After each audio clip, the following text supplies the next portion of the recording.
Kini ang sibianan sa RPN Radio Philippines Network DXKS DXKS 1080 ang inyong Radio Ronda 5,000 watts nagsibiya sa ikatulong andana sa UFCO Lim Building, Borromeo Street, Dakbayan sa Surigao. RPN Radio Philippines Network DXKS 1080 ang inyong Radio Ronda.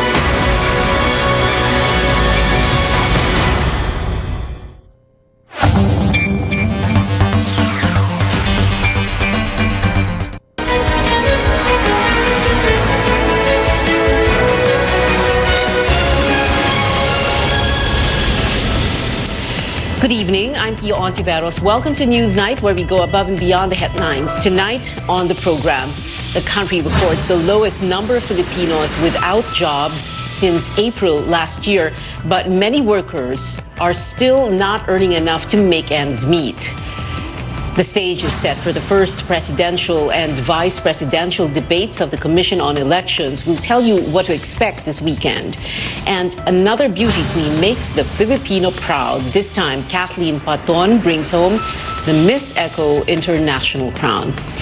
Now, the number of jobless Filipinos is at its lowest since the COVID-19 pandemic began. Authorities say more Filipinos are getting employed as COVID-19 restrictions for businesses relax. But some workers' groups still staging protests now because of high fuel prices. Our correspondent Rex Remigio is in Philco and Quezon City to tell us more. Rex, what are their demands so far? Protesters are saying that 200 peso cash aid for 12 million poorest Filipinos is not enough. What they want is the suspension of oil taxes despite the big-time oil price rollback next week. The government has earlier disapproved the suspension of fuel excise tax, saying it's too much for government coffers. Now, protesters are holding demonstrations in different parts of Quezon City and Manila, while for some workers, meanwhile, while they're grateful for having jobs after the pandemic, they're saying that having enough income is a different story. Felicissimo Orsino is welding pieces of metal on a sidewalk along Commonwealth Avenue in Quezon City. He endures the scorching heat for 650 pesos a day for his wife and 3 kids. Kahit pa paano, may pantustos na sa pamilya. Okay na rin po, kaysa sa wala. His fellow worker Olan Gazingan is on contract for a certain period. He earns less at 400 pesos a day with a wife and a kid to feed.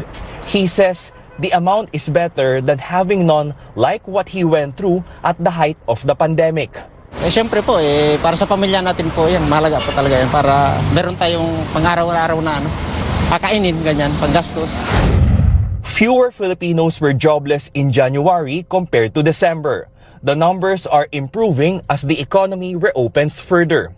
That's the lowest unemployment rate since the 17.4% in April 2020, when lockdowns forced companies to lay off workers. While employment numbers are better, the ranks of underemployed or those whose income is not enough went up. For Felicissimo and Olan, having work is one thing, having the means to get by is another.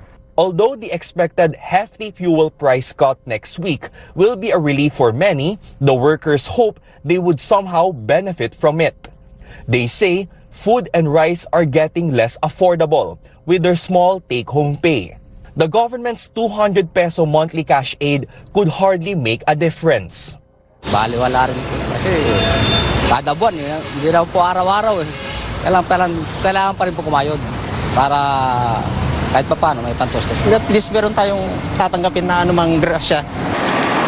The Social Welfare Department says it's awaiting guidelines on the cash aid distribution from the President's Office and Budget Department. Titiyakin po natin na magiging maayos yung pagpapahatid ng tulong. Titiyakin din natin na yung iba't ibang programa ng DSWD ay patuloy din yung ma-implement ng maayos. In the meantime, Felicissimo and Olan are hoping to land more secure jobs and give their family a decent life. The week-long protests of different workers' groups are set to end today. Are they successful on calling the attention of the government to respond to their demands? Well, for one, they admit that they're not yet successful because the government has yet to heed what they want. But at the same time, they're also saying that their clamor for better policies to respond to high consumer prices will not end tonight. Back to you.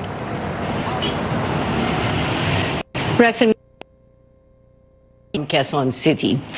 Well, as Filipinos suffer from the impact of soaring fuel prices, a group says the 537 peso minimum wage in Metro Manila is no longer enough.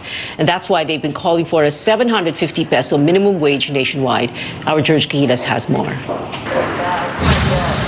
How far can your 537 pesos go? In a market challenge, the group Bayan Muna prepared a menu for 3 meals for a family of 5. Rice, eggs, and coffee for breakfast. Rice and sauteed bagoong alamang for lunch. And rice and chicken adobo for dinner. The group also bought bananas for dessert. The total cost for the ingredients, 490 pesos. They still have 47 pesos left to buy coffee, vinegar, and soy sauce in small sachets for the adobo. All these for 537 pesos. That's if you dedicate the entire daily salary for food. Itaas sa 750 ang minimum wage. Itong 537 ay hindi nakakasapat. Pag binawasan pa po natin yan ng bayad sa bahay, kuryente, tubig, kulang na kulang po, mas lalo pong liliit ang 537 pesos natin.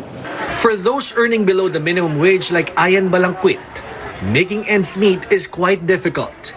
Balangquit says the government's promised 200 peso monthly subsidy is not even enough to offset the rising prices of goods. Yung pandesal nga magkano na? Before 1 peso lang yun eh.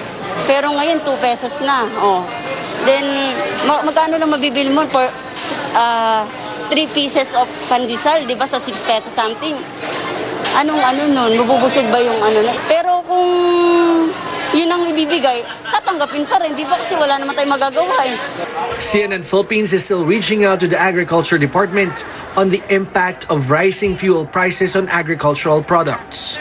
The Trade Department meanwhile inspected 3 supermarkets in Manila. So far, basic commodities are still within suggested retail prices. Some are even lower. They have an average of 3 months inventory. If there is any movement at all of the factors that would affect the manufacture of goods, it should not be an instant increase in our prices. You remember po, yung ating SRP bulletin was only released last January 22. The DTI says at least 10 manufacturers of canned meat and sardines and processed milk have applied for price increases. The agency will still need to study these requests. George Cahiles, CNN Philippines. More calls for an increase in the minimum wage. The Labor Department says there are already 10 petitions and counting filed in 6 different regions. 6 na rehiyon po ang tumanggap na ng mga request for wage hike. At meron pong magsisimula po, gugulong po ang proseso ukol dito sa susunod na linggo. Yung NCR po, by next week po, sila po ay magpo-conduct na po ng consultation. While these petitions are up for discussion, Dole is still waiting for President Duterte's approval of the 24 billion peso wage subsidy, which is recommended to be sourced from his office's contingency funds. The department says the wage subsidy only covers formal sector workers and does not include freelancers. The agency explains small businesses are prioritized as they will be the hardest hit if an increase in the minimum wage gets approved.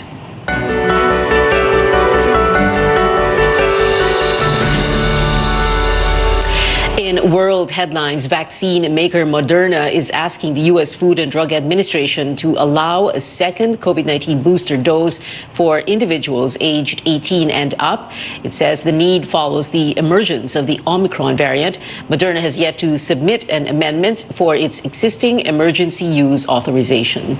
Pfizer and BioNTech have also asked the U.S. FDA to roll out a fourth dose for people over 65 years old. The firms are studying other possible shots like Omicron-specific vaccines.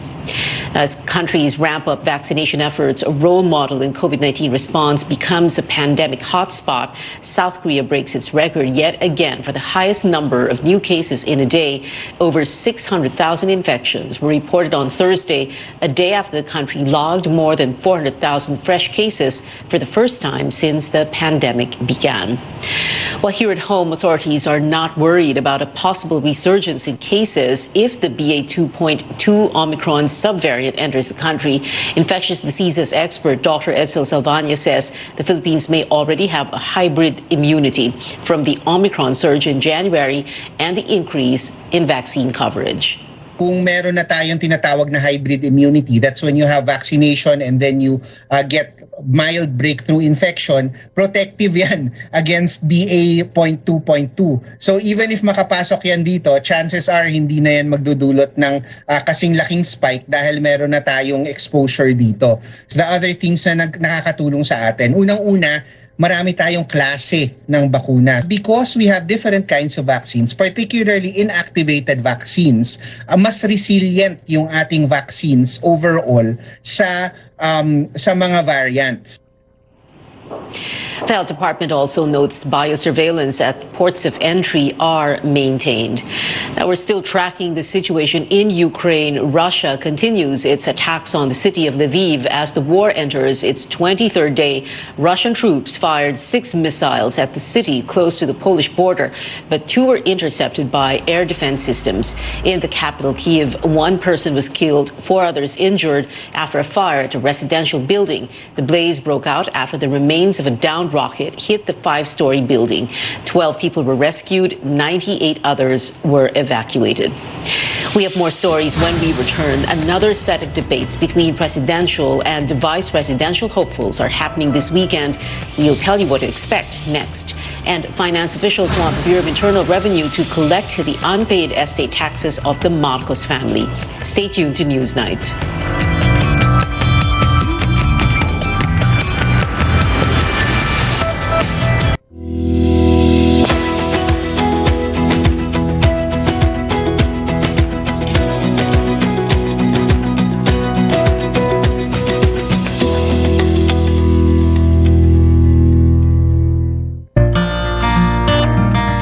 Pandemic, serving others is the best. Sa pagtutulungan, patuloy ang ating laban sa buhay.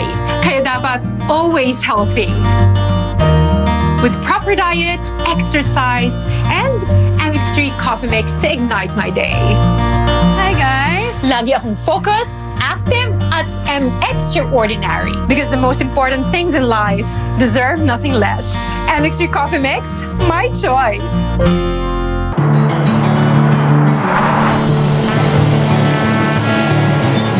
Sa umagat sa gabi sa bawat minutong lumilipas, hinahanap-hanap kita, hanap-hanapin ka, sabik sa'yo. Pwedeng i-repair at i-protect ang sensitive teeth. Mabisa ang Sensodyne Repair and Protect para takpan at i-repair yung maliliit na butas to protect teeth laban sa ngilo. Ito ang recommended toothpaste ko. Ang galing!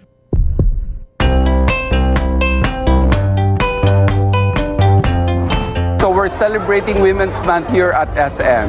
This event is actually giving women a platform to share their knowledge in doing business. Our organization, Frankie and Friends General Store, is actually 90% women-led. So our brands actually support a lot of women causes through the products that they create. We always have so many seminars about women empowerment, building their confidence, but I think a woman can never feel empowered until they're also financially independent. Economic empowerment is so important for a woman to stand on her own 2 feet and be able to take charge of her future. Women's empowerment is something that is needed not just during Women's International Month or International Women's Day, but every single day. Women can do anything. Women can be leaders. Women can be superstar entrepreneurs and so much more.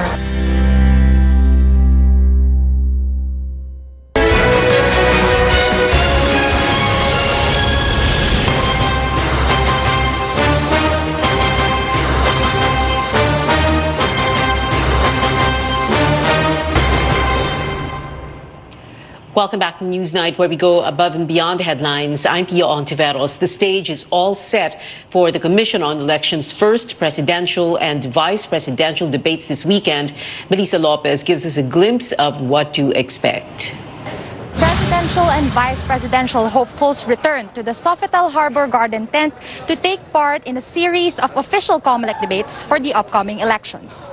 It was the venue when they filed their certificates of candidacies 5 months ago. This weekend, it will be a place to show Filipinos who is deserving of their vote. 9 of 10 presidential bets will face off on Saturday, March 19th. Bongbong Marcos will skip the debate again. Meanwhile, 7 of 9 vice presidential candidates will stand on one stage for the Sunday debate hosted by COMELEC and its private partner, Vote Pilipinas. Buhay Party List Representative Lito Atienza and Davao City Mayor Sara Duterte will not attend. The leftmost portion of the tent has been converted into a stage. Non-participating candidates will be represented by empty podiums.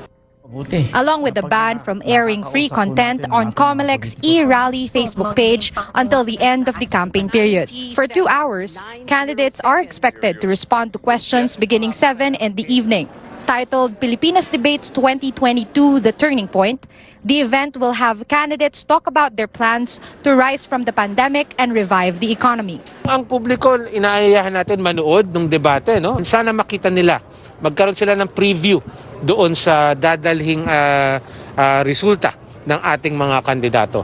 And we think that it will be very relevant for them, lalo't ngayon yung panahon na magdidesisyon sila tungkol sa sino ang iboboto nila.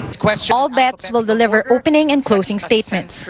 During the debate proper, they will have 90 seconds to respond, plus 30 seconds to clarify a point. In keeping with pandemic protocols, COMELEC will not let the public watch on site. Candidates may bring up to 10 family and staff members with them who will occupy these seats, while up to 5 members per media outlet, including technical staff, are allowed inside the venue. Everyone must wear masks and present either proof of vaccination or a negative RT-PCR test upon entry. Melissa Lopez, CNN Philippines. Our senior correspondent and anchor Ruth Cabal will moderate the vice presidential debate on Sunday. All the debates will air on TV stations, including CNN Philippines, and on our Facebook page. For one presidential candidate, the public cannot expect accountability from those who skip debates. Anjo Alimario has that and other updates on the aspirants 52 days before the Filipino votes. Senator Manny Pacquiao has cautioned the public that it cannot expect accountability from candidates who are not participating in pre-election debates. He said if these aspirants are elected, they will feel more entitled to do things without concern for public consultation. He also insisted that the public has the right to know the platforms and characters of all candidates. Former Senator Bongbong Marcos seeks to increase the salary of teachers by upgrading their salary grade level from 11 to 15. He noted that this is necessary as a way to further thank them for molding the students to be better citizens of the country. He also pushed for the teachers' retraining and refresher courses. Former education officials are expressing their support for the candidacy of Vice President Leni Robredo and her running mate Senator Kiko Pangilinan. In a statement, they said the tandem's deep understanding of the challenges of the education sector will bring about the needed reforms. Robredo was in Zamboanga City Thursday evening, where she pushed for the full implementation of the Mandanas ruling to help empower local governments. Manila Mayor Isko Moreno said he is offended by candidates who are campaigning inside churches. He said it is distasteful and unethical to conduct political rallies in the house of God. He also insisted on doing a campaign that directly goes to the people instead of gathering them to show up in sorties. Senator Panfilo Lacson said he is unfazed by his poor performance in the surveys as he acknowledges his friends for their contributions in his campaign. He said that these contributions prove his supporters' belief in his fight for good governance. He also stressed that the real survey will be done on May 9. I'm Jolly Mario, CNN Philippines. The Finance Department is pushing the Bureau of Internal Revenue to collect the unpaid estate taxes of the Marcos family to generate more revenue amid the oil crisis. The BIR wrote to the Marcoses to pay the estate taxes worth 203 billion pesos. In general, we have been pushing the BIR and the Bureau of Customs to collect revenue and to look for sources of revenue because, as you know, we really need more funds given the situation. As for how they have been approaching the heirs, we are not quite privy because it's the BIR handling it. Presidential candidate Bongbong Marcos earlier said there is plenty of misinformation on his family's unpaid estate taxes. That's despite a 1997 Supreme Court ruling that they must settle their liabilities, which amounted to 23 billion pesos at the time. As for presidential candidate Leody de Guzman and his running mate Walin Bello, the 200 peso subsidy for the poorest households is not enough to keep the economy afloat and amid soaring oil prices. The tandem insists the government should suspend fuel taxes. Yung bibigyan na 200, prop lang yan eh. Tulad ng mga nakaraan. Kunyari nagbigay pero malaking bahagi ng mga tao ay hindi naman nakatanggap. Kasi ang hirap talaga ipatupad yan. It favors just certain groups. It's prone to corruption. De Guzman and Bello support calls to ban private cars on the road once or twice a week. A business tycoon believes the next administration should focus on economic recovery. San Miguel President and CEO Ramon Ang did not name names, but he says he's looking forward to a post-pandemic recovery. Ang adds that the Philippines has been resilient and that it will grow faster than its neighboring countries. I think the economy will grow very quickly.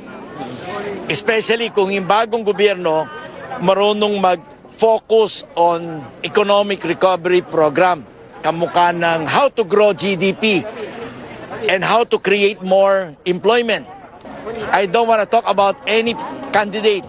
Basta I will support whoever become president, just like before, remember? We should tell our politicians to concentrate in helping the people. Concentrate in running the government on a good governance basis and also concentrate in generating more jobs. Ang also says the government should build more export processing zones, empower the local manufacturing sector, and develop agriculture.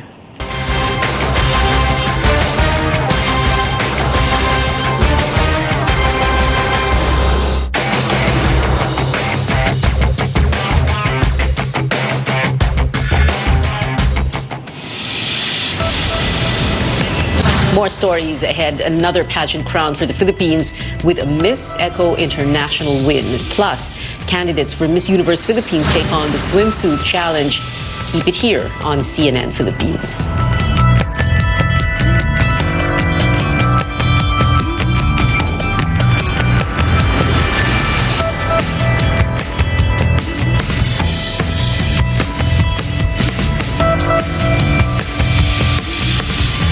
Samsung is breaking the boundaries of home entertainment. Introducing the Freestyle, Samsung's all-new portable screen. It's a projector, a smart TV, and a speaker all rolled into one. Enjoy a unique big screen experience wherever you want, whenever you want. Pre-order now until April 17 to get premium freebies.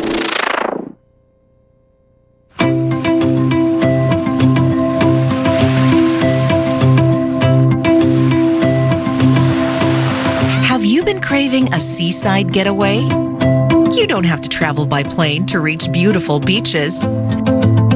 The roads can take you to Batangas, where you can explore its impressive shorelines. Ang Nasugbu po ay napakaganda. Last 2019, we are awarded as the second best tourist destination in the Region 4A. Kung makikita po ninyo, ang napakalinis po nating tabing dagat, crystal clear na tubig. Iyan po ang isa sa tunay na ipinagmamalaki namin sa Kalatagan. Sa mga taga Manila po na tulad namin ay bukod sa malapit po to, hindi na po hassle yung pagbiyahe-biyahe po. Kaya po mas mabilis pong nakakapunta ang kaming mga turista po dito. Every minute or every hour na nasa-save nila during travel time is an additional minute para maka-explore sila ng panibagong bagay. The town also heralds creation with its mesmerizing embroidery designs called Burdang Taal. Ang pinaka-signature po ng Burdang Taal ay may kaunting emboss na siyang hinahanap ng mga tao.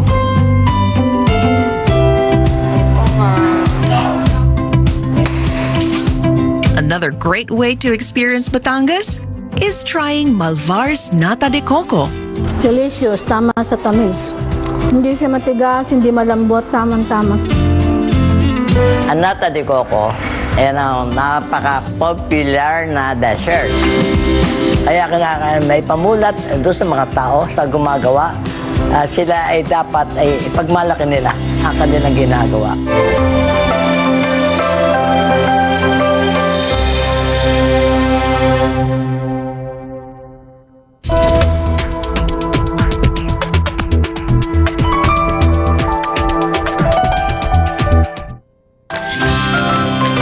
Manong Joe po. At Ate Maita.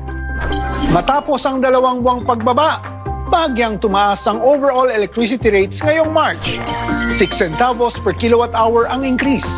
Mas mataas pa dapat ito kung di dahil sa additional distribution rate refund at koordinasyon ng Meralco sa suppliers. Kaya mabuti pa rin maging energy efficient. Tama, lalo na pag tag-init. Opo, historically, tumataas ng 10 to 40% ang konsumo tuwing summer. Pag mainit, overworked ang cooling appliances. Kaya mas gumagamit ito ng kuryente. Kaya alamin ang konsumo ng anumang gadgets o appliance sa Meralco mobile app na may appliance calculator. I-type lang ang bill amount, piliin ang appliances at dalas ng paggamit. Makukompute na ang consumption. Kaya mababudget ang paggamit, pero enjoy pa rin. You have the power this summer!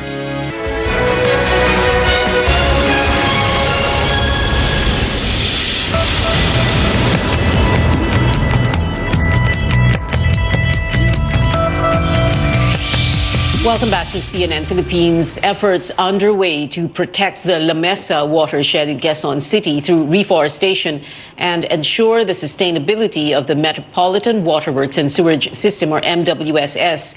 A Million Trees Nursery and Eco Learning Center targets growing 500,000 trees. It'll also serve as a learning hub for environmental protection. The Million Tree Foundation, or MTFI, has planted 5.2 million trees in 5 years, and it plans to produce 10 million more until 2030. It's a miracle in itself how we transform this place in 4 or 5 months. Hindi lang sapat yung pagtatanim, kailangan din matuto tayo mag-alaga. At isa rin yun sa mga natutunan namin in this exercise, in this period. Prior to the Million Tree Challenge, I think we were more focused on planting the trees. Pero hindi yun, importante rin na mabuhay yung mga itinanim natin. So nag-invest din ho kami sa pag-alaga dun sa mga naitanim.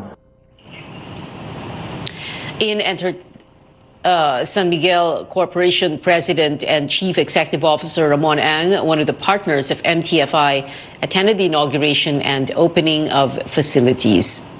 In entertainment, the Philippines proves why it's considered a pageant powerhouse with our very own Kathleen Paton crowned Miss Eco International.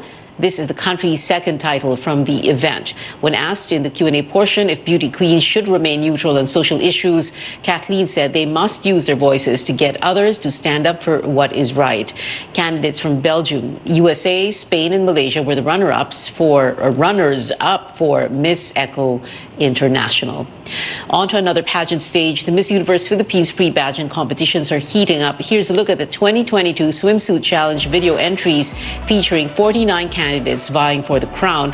Photos of the challenge were also posted online. You can vote for the winner through the Miss Universe Philippines app until Sunday, 12 p.m. The pageant is scheduled for April 30 at the Mall of Asia Arena in Pasay City. And that is it for tonight. Join me again on News.ph at 7 p.m. I'm Pia Ontiveros for Newsnight, where we go above and beyond the headlines.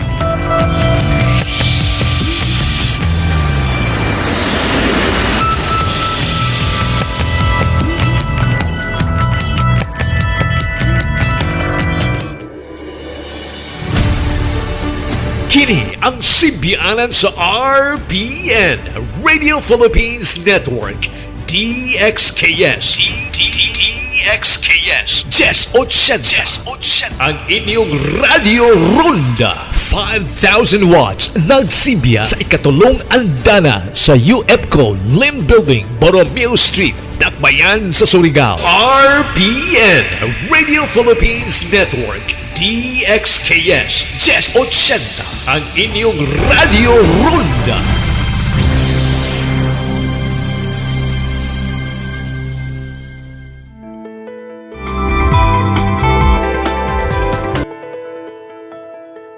Did you know that the virus that causes chickenpox stays in our bodies even after recovery? The virus lies dormant for many years, and for most, it reactivates in adulthood and can cause what we call shingles or herpes zoster. Although shingles and chickenpox are caused by the same virus, they're not the same illness. They may both start as a rash, but shingles can turn into painful blisters. And since it's a viral infection, antibiotics is not the treatment for this, but there are remedies to provide relief for its symptoms. I'm Dr. Freddy Gomez, and our goal here on the program is to help you better understand the care you need and deserve. You're watching MedTalk Health Talk on CNN Philippines.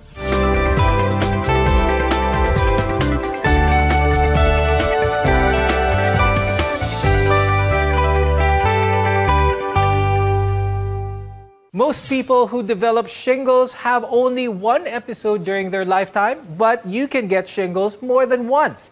Joining us is Dr. Candice Brillantes Corpus. She's a pediatric nephrologist from Asian Hospital and Medical Center, as well as the Makati Medical Center.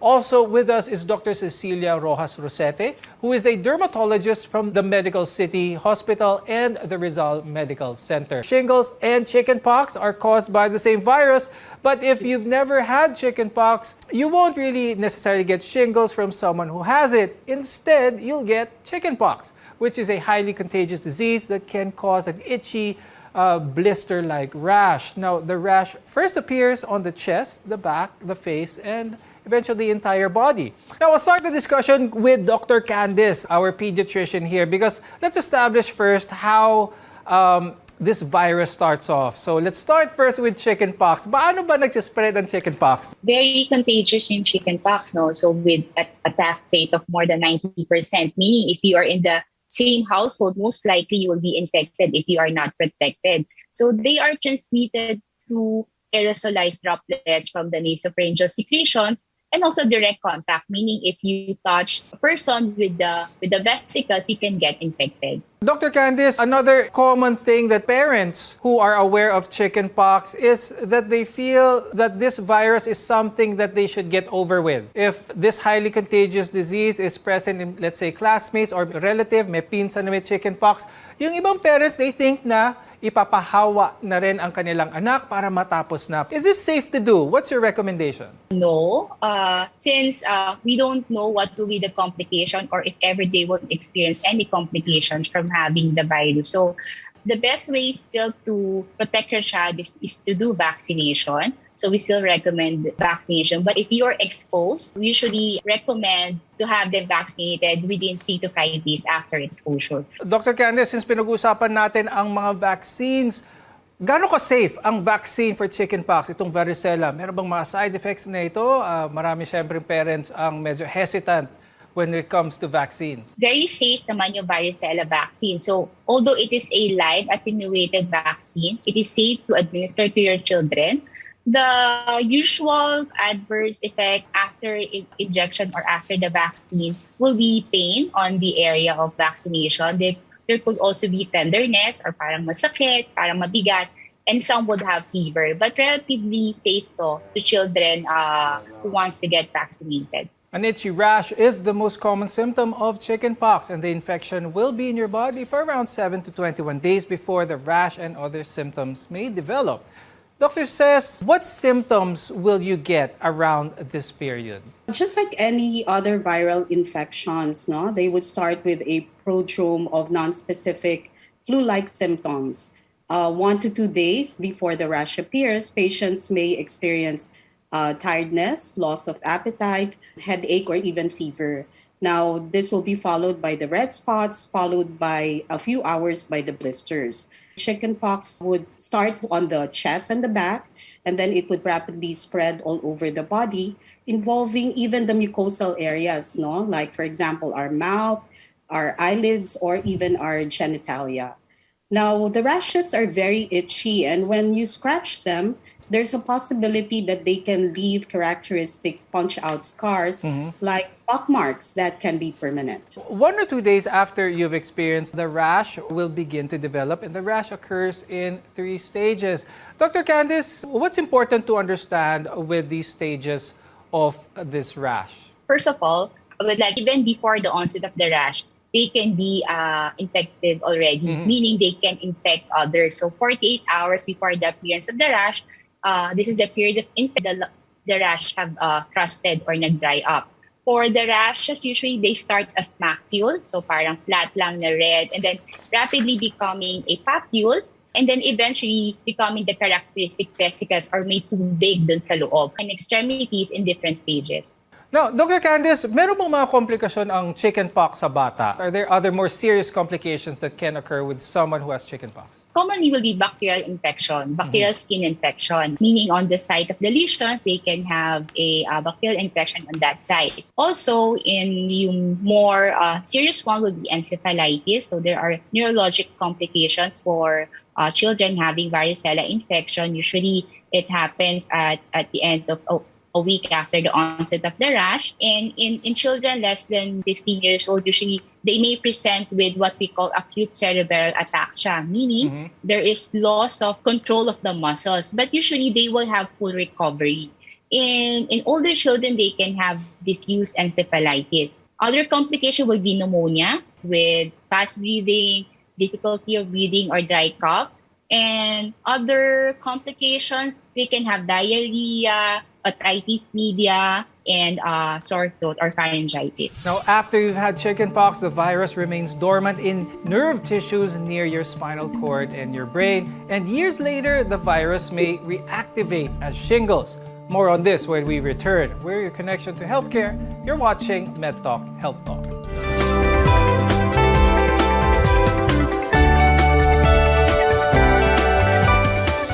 SMC, San Miguel Corporation. Bisag unsang industriya ang sudlan niini, tinguha sa SMC ang pag-uswag o paglambo sa mga Pilipino. Karon, gikan sa SMC, aniya na ang SMC Davao Cement. SMC Davao Cement, gama sa Davao para sa Mindanao. SMC Davao Cement, ato ni Bay. Protektahi ang imong mga mata batok sa delikado ug makadaot nga ultraviolet nga silaw sa adlaw ug uban pa. Pinaagi sa pagsulob og eksakto nga prescription sa antiyohos o antipara. Likay ang mga simptomas sama sa hanap nga pananaw sa layo o duol nga basahon, sakit sa ulo ug uban pa nga makaapekto sa atong kahimsog nga ang hinungdan depekto sa atong mga mata. Alang sa kumpleto nga primary eye care, contact lenses, fashion eyewear, computer eyeglasses, sunglasses, accessories ug uban pa, adto kita sa AG Buñuel Optical Clinic. Ang AG Buñuel Bunyel Optical Clinic nagpahinumdum kanato ngang kahimsog sa atong mga mata usa ka prioridad nga angay ipa-check up kausa matag tuig aron pagsiguro nga luwas kita sa piligrong mga sakit. Pinaagi sa lisensyado og qualified optometrists nga maoy mo prescribe sa eksaktong kagamitan og kung primary eye care ang paghisgutan. Duaw lang silang buhatan sa 3636 sa Nicolas Street, Surigao City ug adunay ilang extension office sa Aurelianida Street, Cantilan, Surigao del Sur. Ayaw kalimti higala, AG Bunyel Optical Clinic. Ang AG Bunyel Optical Clinic doon na branch dito sa lungsod sa Dapa sa may Lupis Haina Street, Poblasyon Dapa, Surigao del Norte. Ang AG Bunyel Optical Clinic dinhi sa syudad ng Surigao no transfer na sa bag-ong location sa Nicolas Street Ragyahapon tapad sa Garcia Hotel at Bang sa Unicity. Ang Riverside Parts Master Incorporated na sa ilang bagong location sa Dalan, Burgos, ning atong syudad. Mahimo niyong tawagan sa telephone number 231-7478 or 826-3663. Mga produkto nga inyong mapalit, genuine, Makita Power Tools sama sa planer, drill, grinder, Triton Paints, construction supplies, angle bars, flat bars, GI pipes, automotive spare parts, Firefly electrical devices sama sa switches, bulbs ug outlets. Adto ang Riverside Parts Master Incorporated sa ilang bagong pwesto sa Dalan, Burgos ning syudad. Makahangyo ka o makabarato pagyod diha sa Riverside Parts Master Incorporated. RPN Radio Philippines Network Radyo Ronda DXKS Surigao, member kapisanan ng mga broadcaster ng Pilipinas.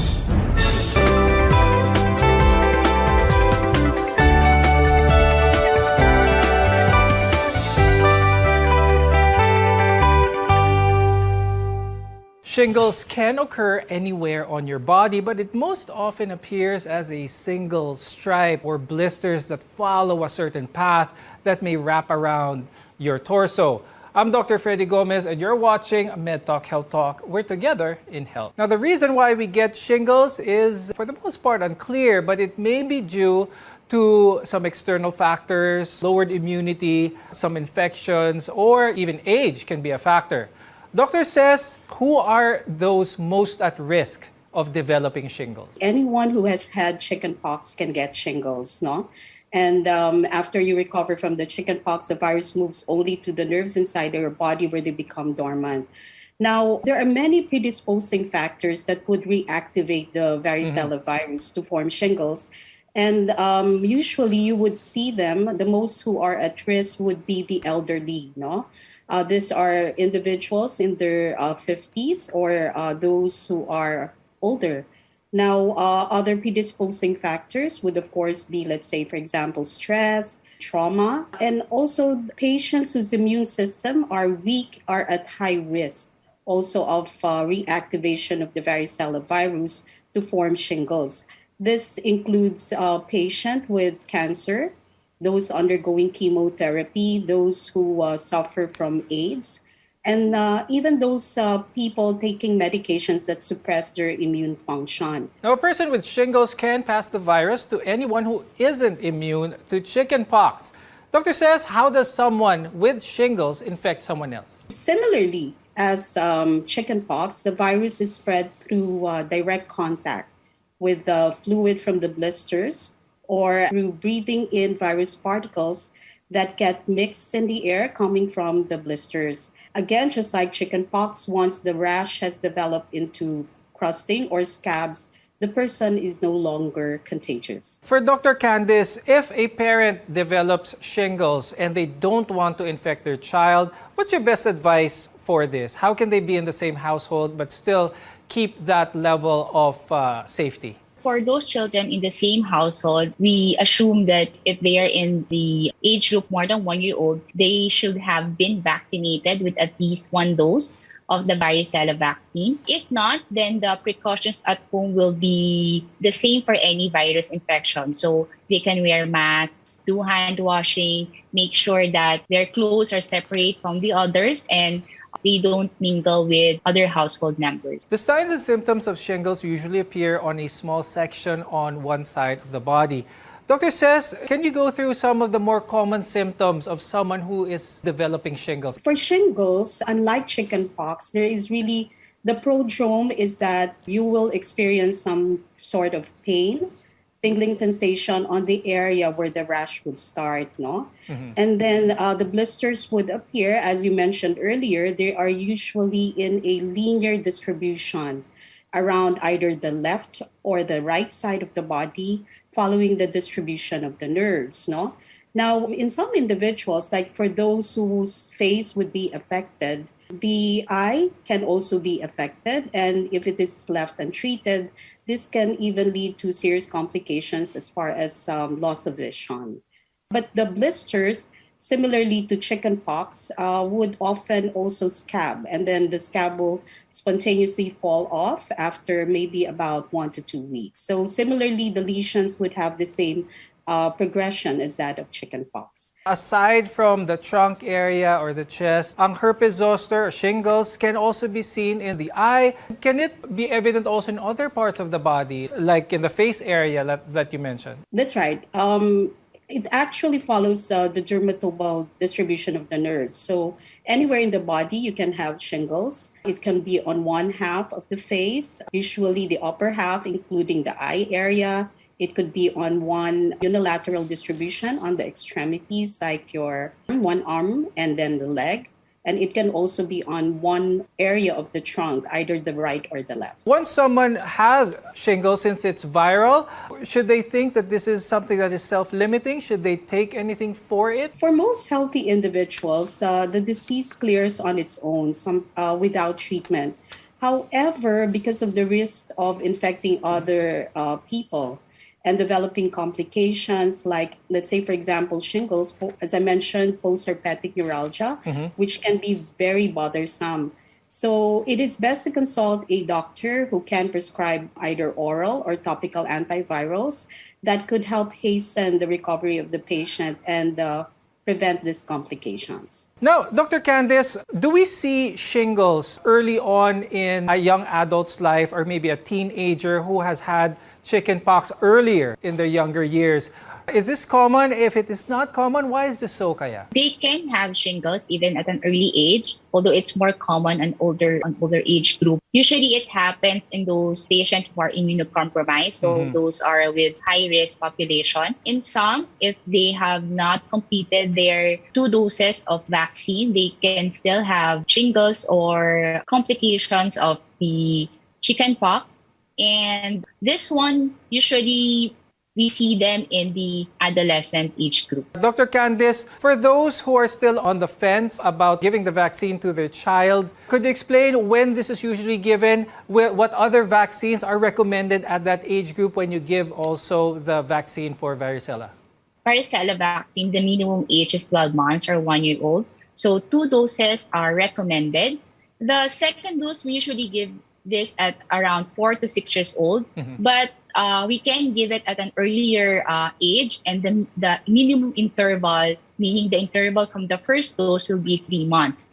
If ever that they are more than 13 years old already, then the interval between the 2 doses will be 1 month of age. These vaccines can be, varicella vaccine can be given simultaneously with other vaccines. If ever that they are not given simultaneously, the interval between 2 vaccines that are live vaccines will be 1 month, at least 1 month interval. You can lessen your chances of getting shingles and avoid some of the symptoms. We'll talk about this and more when we return. Your health is our mission. This is MedTalk Health Talk.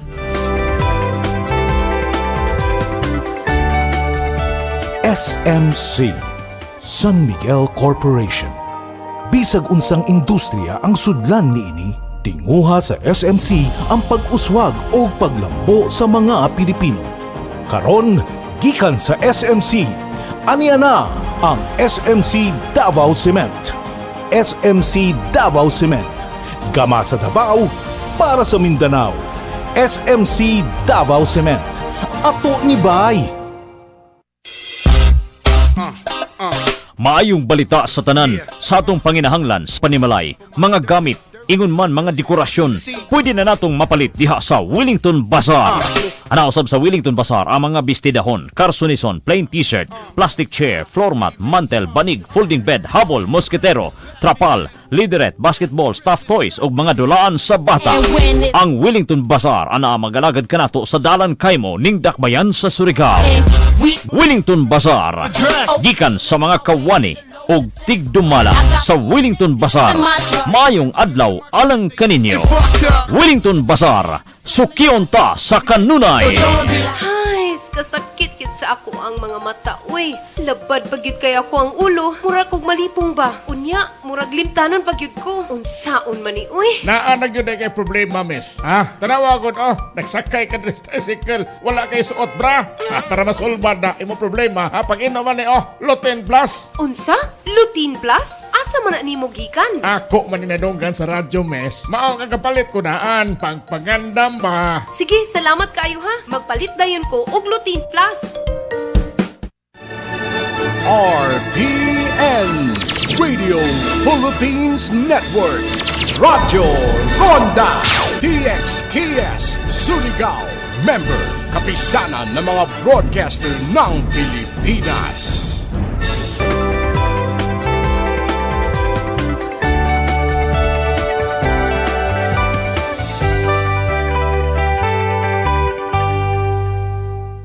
The best way to prevent chickenpox and shingles is to get vaccinated. I'm Dr. Freddy Gomez and you're watching MedTalk Health Talk, where your care always comes first. Treatment for chickenpox is mostly supportive, but there are things that you can do at home to ease the symptoms. Dr. Candice, please give us some tips what to do when this happens, when someone has chickenpox. How can we prevent this? For children, usually we do supportive measures. So since they will manifest with fever, we can give antipyretics, and those who are itchy or having pruritus, we can give them antihistamines, and we can also give anti-itch lotion.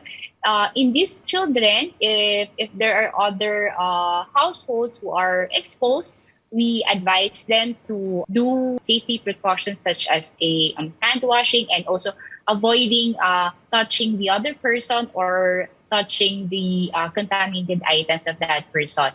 And also for children who have varicella, we advise them to drink lots of water, to take their vitamins, and also avoid going outside and possibly contaminating others as well.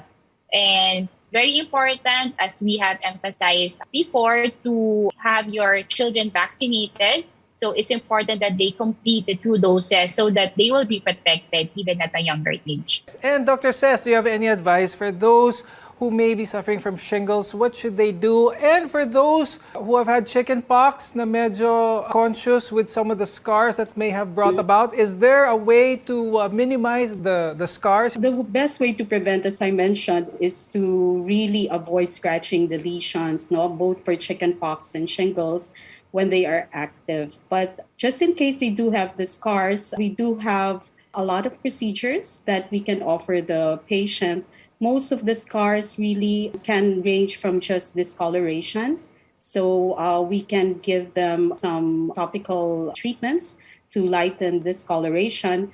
But the ones that are really harder to treat would be the ones, the pock marks, those atrophic scars. But we do have procedures like, for example, laser resurfacing, skin peeling that can really help with improving the appearance of these atrophic scars. This discussion was indeed very helpful. Thank you, pediatric nephrologist Dr. Candice Brillante Corpus and dermatologist Dr. Cecilia Rojas Rosete.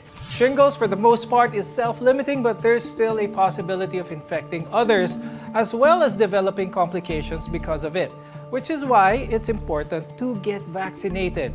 It will keep you healthy and safe from preventable infections. We want to be your partner for a lifetime of good health. I'm Dr. Freddy Gomez, and this has been MedTalk Health Talk on CNN Philippines. We'll see you again next time.